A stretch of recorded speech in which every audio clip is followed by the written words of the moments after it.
എന്തുവാണ് നമ്മുടെ നാട്ടിൽ നടക്കുന്നത്? സിനിമാ മേഖലയിലെ ചൂഷണങ്ങൾ വ്യക്തമാക്കുന്ന ഗുരുതര വെളിപ്പെടുത്തലുകളാണ് റിപ്പോർട്ടിലുള്ളത്. തന്ത്രപരമായ കെണിയിലൂടെയാണ് നടികളെ ഇരകളാക്കുന്നത്. വിദേശ ഷോകൾക്കിടെയാണ് വഴങ്ങാത്തവരെ ചൂഷണം ചെയ്യുന്നതെന്നും റിപ്പോർട്ടിലുണ്ട്. ഹേമ കമ്മിറ്റി റിപ്പോർട്ടിലെ ചില പ്രസക്ത ഭാഗങ്ങൾ നമ്മൾ ആക്സസ് ചെയ്തിട്ടുണ്ട്. അതിൽ പറയുന്ന 2 കാര്യങ്ങൾ ഉദാഹരണത്തിന് ഞാൻ പ്രേക്ഷകർക്കൊപ്പം ഇപ്പോൾ പങ്കുവയ്ക്കുകയാണ്. It's a breaking things. ഒന്ന്, എത്രമാത്രം ഗുരുതരമാണ് ഹേമ കമ്മിറ്റി റിപ്പോർട്ടിലെ പ്രധാനപ്പെട്ട കണ്ടെത്തലുകൾ എന്നുള്ളതും ആരാണിതിൽ ഭയക്കുന്നത് എന്നുള്ളതും പ്രേക്ഷകർക്ക് മനസ്സിലാക്കാൻ വേണ്ടി കൂടിയാണ് ഞാനിത് പറയുന്നത്. ഹേമ കമ്മിറ്റി റിപ്പോർട്ടിൽ പറയുന്ന പ്രസക്തമായ ഒരു ഭാഗം എന്ന് പറയുന്നത് ഈ സിനിമാ ഇൻഡസ്ട്രിയുമായി ബന്ധപ്പെട്ട് കോപ്പറേറ്റിംഗ് ആർട്ടിസ്റ്റുകൾ എന്ന് പറയുന്ന ഒരു വിഭാഗമുണ്ടെന്നും ആ കോപ്പറേറ്റിംഗ് ആർട്ടിസ്റ്റുകളിലൂടെയാണ് പുതിയ സിനിമയിലേക്ക് എത്തുന്ന നടികളെയും ഇത്തരത്തിൽ സഹകരിക്കാതിരിക്കുന്ന താരങ്ങളെയും ഇത്തരത്തിൽ വഴക്കിയെടുക്കുന്നതിനുള്ള ഒരു സംവിധാനമുണ്ടെന്നും ഈ റിപ്പോർട്ടിൽ പരാമർശിക്കുന്നുണ്ട്. എത്രമാത്രം ഭീതിതമായ ഒരു അവസ്ഥയാണ് എന്നത് ആലോചിക്കണം. അതായത് ഒരു വലിയ മാഫിയ സിസ്റ്റം പോലെ വളരെ തന്ത്രപരമായി കെണിയൊരുക്കാൻ കഴിയുന്ന ഒരു സംവിധാനം നമ്മുടെ ചലച്ചിത്ര മേഖലയിൽ ഉണ്ടെന്നും കോപ്പറേറ്റിംഗ് ആർട്ടിസ്റ്റുകൾ എന്ന് പറയുന്ന ഒരു വിഭാഗം താരങ്ങളുടെ പിന്തുണയോടുകൂടി ഇവരിത് ഉറപ്പാക്കുകയും ചെയ്യുന്ന ഒരു സിസ്റ്റം ഇവിടെയുണ്ട് എന്നും ഈ ഹേമ കമ്മിറ്റി റിപ്പോർട്ടിൽ പറയുന്നുണ്ട്. ഒന്ന് ആലോചിച്ച് നോക്കൂ, എത്ര ഭീതിതമായ അവസ്ഥയാണെന്ന്. രണ്ടാമത്തെ ഒരു വിവരം കൂടി ഞാൻ പ്രേക്ഷകരുമായി പങ്കുവയ്ക്കാം. ഹേമ കമ്മിറ്റി റിപ്പോർട്ടിൽ ഉള്ളതായി നമ്മൾ ആക്സസ് ചെയ്തിരിക്കുന്ന ഇൻഫർമേഷനിൽ ഒരു പ്രധാനപ്പെട്ട വിവരം കൂടി പറയാം. ഇങ്ങനെ ഈ രീതിയിലേക്ക് ഈ ചൂഷണം നടത്താൻ വേണ്ടി പുതുതായി സിനിമയിലേക്ക് എത്തുന്ന ആർട്ടിസ്റ്റുകളിൽ പലരെയും വിദേശത്ത് നടത്തുന്ന പരിപാടികളിൽ കൊണ്ടുപോവുകയും അങ്ങനെ കൊണ്ടുപോകുന്ന സാഹചര്യങ്ങളിൽ അത്തരത്തിൽ വഴക്കിയെടുക്കാനുള്ള ശ്രമം നടത്തുകയും ചെയ്യുന്നു. റിപ്പോർട്ടിലുള്ളതായി ഞാൻ കരുതുന്ന ഒരു പ്രസക്തമായ ഭാഗത്തിൽ പറയുന്നത് ഇങ്ങനെയാണ്: ആകെ ഒന്ന് ആദ്യം നനഞ്ഞാൽ പിന്നെ കുളിരില്ലല്ലോ എന്നുള്ളതാണ് ഇതിൽ പറഞ്ഞിരിക്കുന്ന പ്രധാനപ്പെട്ട മൊഴികളിലൊന്ന്. മലയാള സിനിമാ മേഖല ലൈംഗിക അതിക്രമങ്ങൾ നടക്കുന്ന ഇടമാണ്. ഇത് ഒരു പരസ്യമായ രഹസ്യമാണ്. സത്യം പറഞ്ഞാൽ നമുക്കെല്ലാവർക്കും, അല്ലെങ്കിൽ മലയാളികൾക്കോ അല്ലെങ്കിൽ ഏതൊരു സിനിമാ പ്രേക്ഷകനും ഇന്ന് അറിയുന്ന അല്ലെങ്കിൽ വർഷങ്ങൾക്ക് മുൻപേ അറിയുന്ന ഒരു പരസ്യമായ രഹസ്യമാണത്, ഒരു സത്യമാണത്. എന്ന് വെച്ചാൽ നല്ല അവസരങ്ങൾ കിട്ടാൻ വേണ്ടിയിട്ട് ഡയറക്ടർമാർക്കും അല്ലെങ്കിൽ ഇത്തരത്തിലുള്ള പിന്നണിയിൽ നിൽക്കുന്ന ആളുകൾക്കോ അല്ലെങ്കിൽ പ്രൊഡ്യൂസർമാർക്കോ ഒരു വിഭാഗം ആളുകൾക്ക് ഇത്തരത്തിൽ വഴങ്ങി കൊടുക്കേണ്ട അവസ്ഥ സ്ത്രീകൾക്ക് വന്നിട്ടുണ്ട് എന്നുള്ളത് മുൻകാലങ്ങളിൽ തന്നെ നമുക്കെല്ലാവർക്കും അറിയാവുന്ന ഒരു കാര്യം തന്നെയാണ്. ആ ഒരു വിവരം പല ഇന്റർവ്യൂകളിലും പല നടിമാരും അല്ലെങ്കിൽ പല സ്ത്രീകളും പരോക്ഷമായ രീതിയിൽ പറഞ്ഞു പോയിട്ടുമുണ്ട്. മലയാള സിനിമയുടെ AMMA എന്ന് പറയുന്ന അമ്മ എന്ന് വിളിക്കുന്ന സംഘടനയ്ക്കെതിരെയും ഗുരുതരമായൊരു ആരോപണമുണ്ട്. പരാതിപ്പെട്ടാൽ അവസരങ്ങൾ നിഷേധിക്കപ്പെടുന്നുണ്ട് എന്നുള്ളത്. അതുകൊണ്ട് പലരും പേടിച്ചിട്ട് പരാതിപ്പെടുന്നില്ല എന്നാണ് അത്തരത്തിലൊരു ആരോപണം കൂടി വന്നിട്ടുള്ളത്.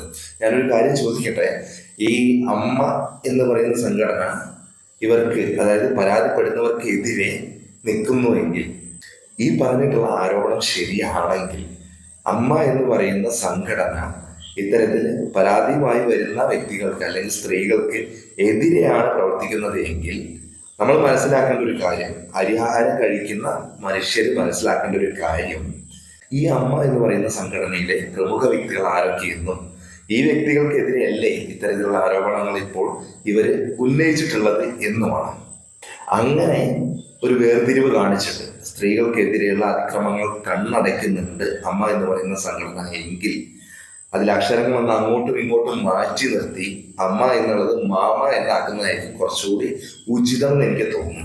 അഡ്ജസ്റ്റ്മെന്റ്, കോംപ്രമൈസ് മലയാള സിനിമയിൽ പ്രവർത്തിക്കുന്ന സ്ത്രീകൾക്ക് സുപരിചിതമായിട്ടുള്ള 2 വാക്കുകളാണ്. അത് സത്യമാണെന്ന് നമുക്ക് ചിന്തിച്ചാൽ മനസ്സിലാവും. എന്താണെന്ന് വെച്ചാൽ മലയാള സിനിമയിൽ 1 or 2 സിനിമകളിൽ നല്ല മികച്ച പ്രകടനം കാഴ്ചവെച്ച ഒരുപാട് നടികളുണ്ടാവും. ഇത്തരത്തിലുള്ള നടികളെ പിന്നീട് നമ്മൾ സിനിമകളിലൊന്നും കണ്ടിട്ടുണ്ടാവില്ല. കാരണം അവർക്കുള്ള അവസരങ്ങൾ നിഷേധിക്കപ്പെടുകയും അവരുടെ മാർക്കറ്റ് ഈ പറഞ്ഞ സിനിമാ മേഖലയ്ക്കുള്ളിലെ ലോബികൾ ഇടിച്ച് താഴോട്ട് കൊണ്ടുപോവുകയും ചെയ്യുകയാണ്. എന്ന് വെച്ചാൽ അവരുടെ ഇച്ഛയ്ക്കും ആഗ്രഹത്തിനും വഴങ്ങി കൊടുക്കാത്ത സാഹചര്യം വരുമ്പോൾ സ്വാഭാവികമായിട്ടും അവർക്ക് അവസരങ്ങൾ നിഷേധിക്കപ്പെടുന്നു. ഇത് ഭയന്നാണ് പല സ്ത്രീ ആർട്ടിസ്റ്റുകളും അല്ലെങ്കിൽ ഫീമെയിൽ ആർട്ടിസ്റ്റുകളും ഇത്തരത്തിലുള്ള പരാതികളുമായി മുന്നോട്ട് വരാതിരുന്നത് എന്നാണ് പറയുന്നത്. റിപ്പോർട്ടിൽ പറയുന്ന മറ്റൊരു പോയിന്റ്, മലയാള സിനിമയിൽ തമ്പ്രാൻ വാഴ്ചയാണ് അത്രേ. ഇത്തരത്തിലുള്ള ചൂഷണങ്ങൾ പുറം ലോകം അറിഞ്ഞാൽ കുടുംബത്തെ വരെ നശിപ്പിക്കും എന്നുള്ള രീതിയിൽ ഭീഷണിപ്പെടുത്തുന്നു എന്നുള്ളതാണ്. ഭക്ഷണം പോലും സമയത്തിന് കിട്ടുന്നില്ല, അല്ലെങ്കിൽ മര്യാദയ്ക്ക് ഭക്ഷണം കഴിക്കാൻ കൊടുക്കുന്നില്ല എന്നുള്ളത് കൂടിയാണ് അത്രേ. എന്നാൽ ഇതൊക്കെ നിസ്സാര വിഷയമായി കണ്ടാൽ കൂടിയും പിന്നീടുള്ള കുറച്ച് ഗുരുതരമായിട്ടുള്ള പോയിന്റുകൾ കൂടി നമുക്ക് പരിശോധിക്കാം. ചൂഷണം ചെയ്യുന്നവരിൽ പ്രധാന നടന്മാരും എതിർക്കുന്നവർക്ക് സൈബർ ആക്രമണം ഉൾപ്പെടെ ഭീഷണി, പ്രൊഡക്ഷൻ കൺട്രോളർ വരെ ചൂഷകരാകുന്നത്.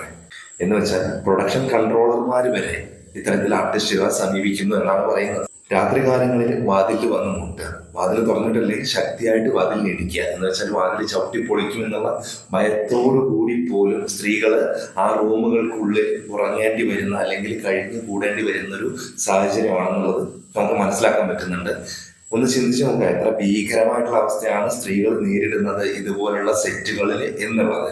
കൂടാതെ ചൂഷണത്തിന് ശ്രമിച്ച ആളുടെ ഭാര്യയായി അഭിനയിക്കേണ്ടി വന്നത്, ചൂഷണത്തിന് ശ്രമിച്ച ആളുടെ ഭാര്യയായി അഭിനയിക്കേണ്ടി വന്നു എന്ന് പറയുമ്പോൾ ഞാനൊരു കാര്യം ഓപ്പണായിട്ട് ചോദിക്കുകയാണ്. എന്ന് വെച്ചാൽ ഏതൊരു ശരാശരി മലയാളിക്കും അല്ലെങ്കിൽ ഏതൊരു കാഴ്ചക്കാരനും ഈ വാർത്തകൾ കേൾക്കുന്ന വ്യക്തിക്ക് ഉണ്ടാകുന്ന ഒരു സംശയം, മലയാള സിനിമ മേഖലയിൽ ഇതുപോലെ വൃത്തികെട്ട രീതിയിലുള്ള ഇടപാടുകൾക്ക് വഴങ്ങിക്കൊടുക്കേണ്ടി വരുന്നു സ്ത്രീകൾക്ക് എന്നുള്ളത് നമുക്കറിയാം. നേരത്തെ ഞാൻ പറഞ്ഞ പോലെ തന്നെ എനിക്ക് ചോദിക്കാനുള്ളത്, ഇതിൽ പറയുന്ന ഒരു വാചകം ഊന്നിക്കൊണ്ട് ഞാൻ ചോദിക്കില്ല, ചൂഷണത്തിന് ശ്രമിച്ചയാളുടെ ഭാര്യയായി അഭിനയിക്കേണ്ടി വന്നു എന്നാണ്. നിങ്ങൾ, അതായത് ഈ രീതിയിൽ അനുഭവപ്പെട്ട സ്ത്രീകൾ അവസരത്തിന് വേണ്ടിയിട്ട് എന്തിനൊക്കെ സഹിച്ചു നിന്നു? ഏതൊരു അന്നം തിന്നുന്നവരും ചോദിക്കാൻ ഉള്ള ചോദ്യമാണ്. നിങ്ങളുടെ ആരോപണങ്ങളും നിങ്ങൾ അനുഭവിച്ച അനുഭവങ്ങളുടെ വാക്കുകളെല്ലാം ഈ റിപ്പോർട്ടിൽ പറഞ്ഞ കാര്യങ്ങളൊക്കെ ബഹുമാനിച്ചുകൊണ്ട് തന്നെ സംസാരിക്കണം. സ്ത്രീയെ ബഹുമാനിച്ചുകൊണ്ട് തന്നെ സംസാരിക്കണം. ഒരു സ്ത്രീ അവളുടെ മാനത്തിനുപരി അവസരങ്ങൾക്ക് വാല്യൂ കൊടുക്കുന്നു എങ്കിൽ അത് അംഗീകരിക്കാൻ പറ്റുന്ന ഒരു കാര്യമായിട്ട് എനിക്ക് തോന്നുന്നില്ല. ഇത്തരത്തില് പീഡനങ്ങൾ നേരിടുന്ന സാഹചര്യത്തിൽ അത് അവസരങ്ങൾ നഷ്ടപ്പെടും എന്നുള്ള ഭയം മാറ്റി വെച്ചുകൊണ്ട് സ്ത്രീയുടെ സ്ത്രീത്വത്തിനും നിങ്ങളിപ്പോൾ വാല്യൂ കൽപ്പിക്കുന്ന അല്ലെങ്കിൽ നിങ്ങളിപ്പോൾ മുൻതൂക്കം കൊടുക്കുന്ന സ്ത്രീയുടെ സ്ത്രീത്വത്തിനും മാനത്തിനും വാല്യൂ കൽപ്പിച്ചുകൊണ്ട് അന്ന് തന്നെ നിങ്ങൾ അതിനോട് റിയാക്ട് ചെയ്യുകയും പ്രതികരിക്കുകയും അല്ലെങ്കിൽ മാധ്യമങ്ങളിലേക്കോ മറ്റ് നിയമ നടപടികളിലേക്കോ കൊണ്ടുപോവുകയും ചെയ്തിരുന്നെങ്കിൽ ഈ പ്രശ്നങ്ങൾ ഒരു പരിധിവരെ നമുക്ക് നിയന്ത്രിക്കാൻ പറ്റിയേനെ. ഭയം കൊണ്ട് മറച്ചു വെച്ചു എന്നുള്ളതൊന്നും ഒരു മറുപടിയല്ല. രാത്രികാലങ്ങളിൽ റൂമിൽ വന്ന് മുട്ടുകയും ശക്തമായി ഇടിക്കുകയും ചെയ്തു, നിങ്ങൾ റൂം തുറന്നു കൊടുത്തില്ല.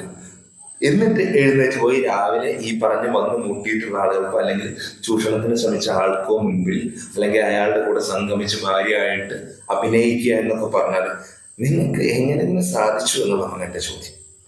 നിങ്ങൾ എന്തുകൊണ്ട് അതിന് തയ്യാറായി എന്നുള്ളതാണ് എൻ്റെ ചോദ്യം. ഞാൻ പറയട്ടെ, അന്തസ്സായിട്ട് പണിയെടുത്ത് ജീവിക്കുന്ന ഒരുപാട് സ്ത്രീകൾ നമ്മുടെ നാട്ടിലുണ്ട്. സിനിമാ മേഖലയിൽ മാത്രമല്ല, മറ്റു മേഖലകളിലുണ്ട്. ഇത്തരത്തിലുള്ള ആളുകൾക്ക്, അതായത് ഇതുപോലുള്ള കവാലികന്മാർക്ക് മുമ്പിൽ വഴങ്ങിക്കൊടുത്ത് അവസരങ്ങൾ നേടേണ്ട ആവശ്യം ഒരു സ്ത്രീക്ക് ഉണ്ടായിരുന്നു എന്നുള്ളതാണ് ഒരു ചോദ്യം. അത് ഞാൻ ചോദിക്കുന്നതല്ല, ഒരുപാട് പേരുടെ സംശയമായിരിക്കും. സിനിമാ മേഖല എങ്ങനെയാണെന്ന് അറിഞ്ഞിട്ടും ഇത്തരത്തിൽ അവസരങ്ങൾക്ക് വേണ്ടിയിട്ട് വഴങ്ങി കൊടുക്കേണ്ടി വരും അല്ലെങ്കിൽ അഡ്ജസ്റ്റ്മെന്റുകൾക്ക് നിൽക്കേണ്ടി വരും എന്ന് അറിഞ്ഞിട്ടും നിങ്ങൾ എന്തുകൊണ്ട് അതിൽ നിന്ന് പിന്മാറിയില്ല?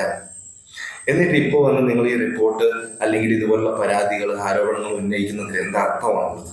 ചുംബന രംഗങ്ങൾ അഭിനയിക്കാനും അതുപോലെ ശരീരത്തിന്റെ പിൻഭാഗം തുറന്നു കാണിക്കാനൊക്കെ നിർബന്ധിച്ചിട്ട് അതിന് നിർബന്ധിതയായി എന്നൊരു സ്ത്രീയുടെ ആരോപണം, ഒരു അഭിനേത്രിയുടെ വാക്കുകളാണ്. എന്ന് വെച്ചാൽ അഭിനയിക്കുന്ന സമയത്ത് ചുംബന രംഗങ്ങളിൽ അഭിനയിക്കാൻ അവർ വിസമ്മതിക്കുകയും അത് ചെയ്താൽ മാത്രമേ അഭിനയിച്ച് മുൻപോട്ട് പോകാൻ പറ്റൂ എന്നുള്ള രീതിയിൽ ഫോഴ്സ് ചെയ്യുകയും ചെയ്തു എന്നാണ്. വേണ്ടെന്ന് വെച്ച് പോകണമായിരുന്നു. അതല്ലേ ചെയ്യേണ്ടത്? മാനാഭിമാനത്തിന് വാല്യൂ കൽപ്പിക്കുന്ന ഒരു വ്യക്തി അതല്ലേ ചെയ്യേണ്ടത്? അല്ലെങ്കിൽ പ്രതികരിച്ച് ഫൈറ്റ് ചെയ്ത് മുന്നോട്ട് പോകണമായിരുന്നു. അന്ന് തന്നെ ഫൈറ്റ് ചെയ്യണമായിരുന്നു. എല്ലാത്തിലും അന്ന് നമുക്ക് നിങ്ങളെ സപ്പോർട്ട് ചെയ്യാൻ പറ്റില്ല. സ്ത്രീകളെ എല്ലാത്തിലും കണ്ണടച്ച് സപ്പോർട്ട് ചെയ്യാൻ പറ്റുന്ന ഒരു കാര്യമല്ല. ചില സ്ത്രീകൾ പുരുഷന്മാർക്കെതിരെ കൊണ്ടുവരുന്ന ആരോപണങ്ങളുണ്ട്. സിനിമാ മേഖല മാത്രമല്ല, മറ്റു മേഖലകളിലുണ്ട്. 5-6 തവണ 2 വർഷ കാലയളവിനുള്ളിൽ പീഡിപ്പിക്കപ്പെട്ടു, ലൈംഗികമായി ചൂഷണം ചെയ്യപ്പെട്ടു എന്നുള്ളത്.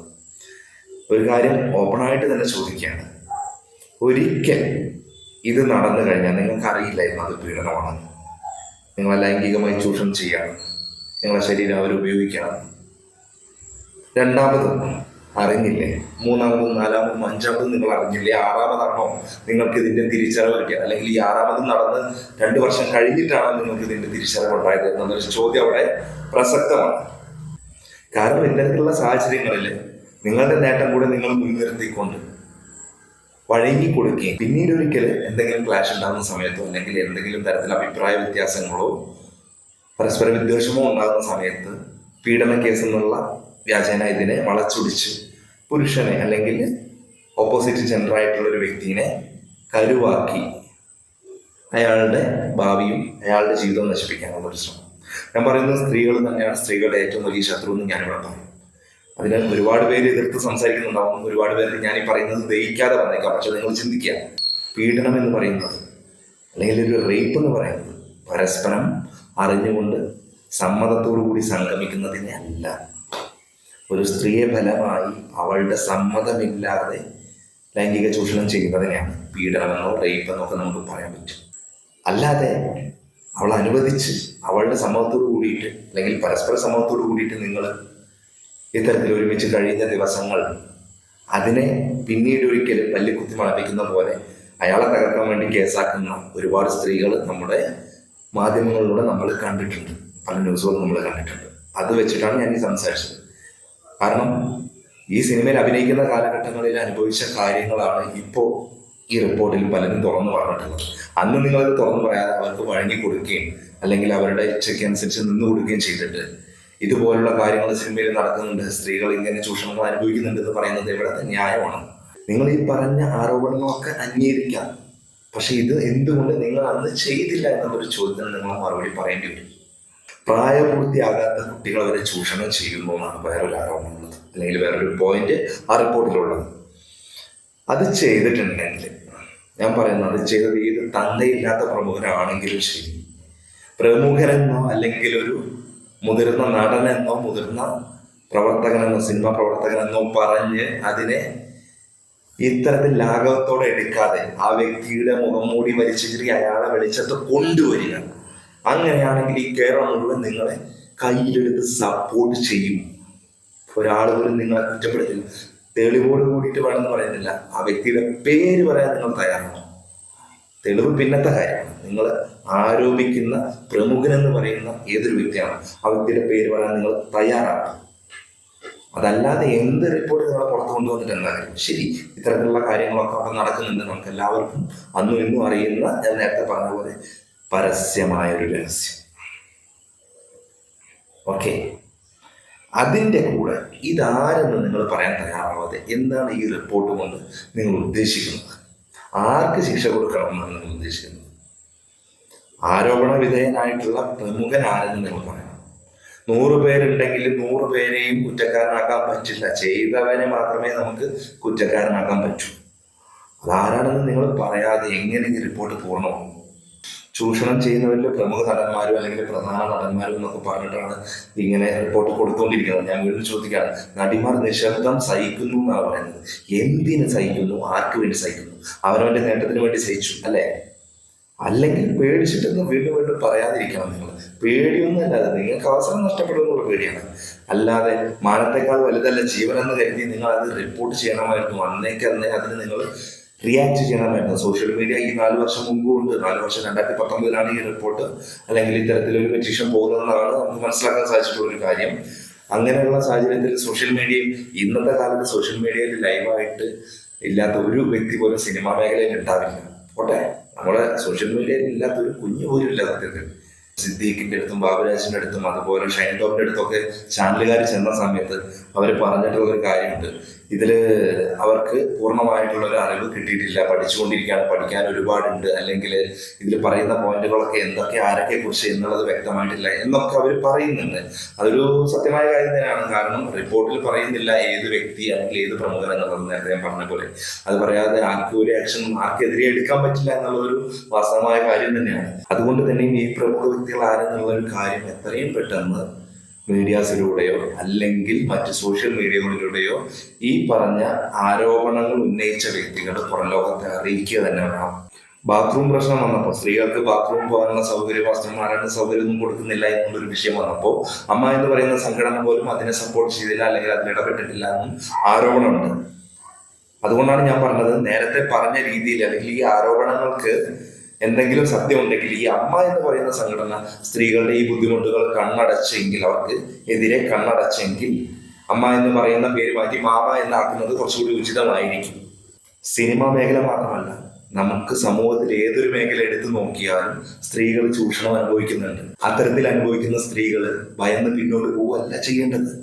സമൂഹ മാധ്യമങ്ങളിലൂടെയോ മറ്റു മാധ്യമങ്ങളിലൂടെയോ സമൂഹത്തിലേക്ക് ഇവന്മാരെ പിടിച്ചിട്ട് കൊടുക്കുകയാണ് വേണ്ടത്. ഈ ചൂഷക വർഗത്തെ ജനങ്ങൾക്ക് ഇട്ടുകൊടുക്കുകയാണ് വേണ്ടത്. ഒരു കാര്യം കൂടെ പറഞ്ഞുകൊണ്ട് ഈ വീഡിയോ ഞാൻ വൈൻഡപ്പ് ചെയ്യാണ്. ഈ ഒരു വിഷയത്തിലെ സത്യാവസ്ഥ എത്രത്തോളം ഉണ്ടെന്നുള്ളത് വലിയൊരു അന്വേഷണത്തിന് വിധേയമാക്കിക്കൊണ്ട് അതിൻ്റെ സത്യാവസ്ഥ ജനങ്ങളിലേക്ക് എത്തിക്കുക തന്നെ വേണം. കൂടാതെ ഈ പറഞ്ഞ ആരോപണങ്ങളെല്ലാം സത്യമാണെങ്കിൽ ആർക്കെതിരെയാണോ ആരോപണം ഉന്നയിക്കപ്പെട്ടത് ആ വ്യക്തികൾ ഏത് പ്രമുഖനാണെങ്കിലും ശരി, അവന്റെ മുഖംമൂടി വലിച്ചു കീറി അവനെ ജനങ്ങൾക്ക് മുമ്പിൽ എത്തിക്കുക തന്നെ വേണം. അതിലൊരു വിധത്തിലുള്ള കോംപ്രമൈസും ഉണ്ടായി എന്നുള്ളത് ഇനി നാളെ പൊതുസമൂഹം കേൾക്കാനിടവരരുത്. പൈസ വാങ്ങി സെറ്റിൽ ചെയ്തു എന്ന് പറഞ്ഞാൽ ഈ പറഞ്ഞ ആരോപണങ്ങൾ ഉന്നയിച്ചവരെ പട്ടിയുടെ വില പോലും കൊടുക്കൂല. സത്യം പറയുകയാണ്, ഞാൻ എൻ്റെ പേഴ്സണൽ അഭിപ്രായം പറയുന്നത്, പട്ടിയുടെ വില പോലും കൊടുക്കൂല. സ്ത്രീകളാണ് ഇത് അനുഭവിച്ചത് എന്നുള്ളത് കൊണ്ട് മാത്രം, അല്ലെങ്കിൽ സ്ത്രീകൾക്കെതിരെയാണ് ഇത്തരത്തിലുള്ള അനുഭവങ്ങൾ ഉണ്ടായത് എന്നുള്ളത് കൊണ്ട് മാത്രം നമുക്ക് ഇത്തരത്തിലുള്ള ആരോപണങ്ങളെ തുടർന്ന് വിഴുങ്ങാൻ പറ്റില്ല. കാരണം ആ സ്ത്രീകൾ അല്ലെങ്കിൽ അനുഭവിച്ച ആർട്ടിസ്റ്റുകൾ അല്ലെങ്കിൽ അനുഭവിച്ച വ്യക്തികൾ ആരാണ് ഇതിന് കാരണക്കാരെന്നുള്ളത് വ്യക്തമായ രീതിയിൽ സമൂഹ മാധ്യമങ്ങളിലൂടെ സമൂഹത്തിലേക്ക് എത്തിക്കാൻ തയ്യാറാവുക. അങ്ങനെ നിങ്ങൾ ചെയ്യുകയാണെങ്കിൽ നിങ്ങളുടെ കൂടെ നിൽക്കാം. അതല്ലാതെ ആരോപണ വിധേയനായിട്ടുള്ള പ്രമുഖരാരെന്ന് നിങ്ങൾ ചൂണ്ടിക്കാണിക്കാതെ തുറന്നു പറയാതെ നമ്മൾ എങ്ങനെ ഒന്നടങ്കം കലാകാരന്മാരായിട്ടുള്ള പുരുഷന്മാരെ കരിവാരി തേക്കാൻ പറ്റും അല്ലെങ്കിൽ അവരെ സംശയിക്കാൻ പറ്റും എന്നുള്ളതൊരു ചോദ്യമായി തന്നെ നിൽക്കുകയാണ്. ഈ വീഡിയോ വൈൻഡപ്പിനോട് കൂടിയിട്ട് ഞാൻ ആവശ്യപ്പെടുന്ന ഒരേ ഒരു കാര്യമുള്ളൂ. സ്ത്രീ ആയാലും പുരുഷനായാലും തുല്യനീതി, സമത്വം. സ്ത്രീക്കും പുരുഷനും ചൂഷണങ്ങൾ നേരിടേണ്ടി വരുന്ന സാഹചര്യങ്ങളുണ്ട്. അതുകൊണ്ട് തന്നെ തുല്യനീതി ഉറപ്പുവരുത്തുക, അതിന് വേണ്ട നടപടികൾ സ്വീകരിക്കുക. ഇത്രയും പറഞ്ഞുകൊണ്ട് ഈ വീഡിയോ വൈൻഡപ്പ് ചെയ്യാണ്. നിങ്ങളുടെ അഭിപ്രായങ്ങൾ കമൻറ്റായിട്ട് രേഖപ്പെടുത്താൻ മടിക്കരുത്. കാരണം നിങ്ങളുമായിട്ട് എനിക്ക് ഇൻട്രാക്ട് ചെയ്യാനുള്ളൊരു അവസരമാണത്. നിങ്ങളുടെ അഭിപ്രായങ്ങൾ സ്വീകരിക്കാനും എൻ്റെ അഭിപ്രായങ്ങൾ നിങ്ങളോട് പറയാനുള്ളൊരു അവസരമാണത്. അതുകൊണ്ടാണ് ഇത്തരത്തിലുള്ള വിഷയങ്ങൾ നിങ്ങളുടെ അഭിപ്രായങ്ങൾ നിങ്ങൾ രേഖപ്പെടുത്തണമെന്ന് പറയുന്നത്. Okay, thank you.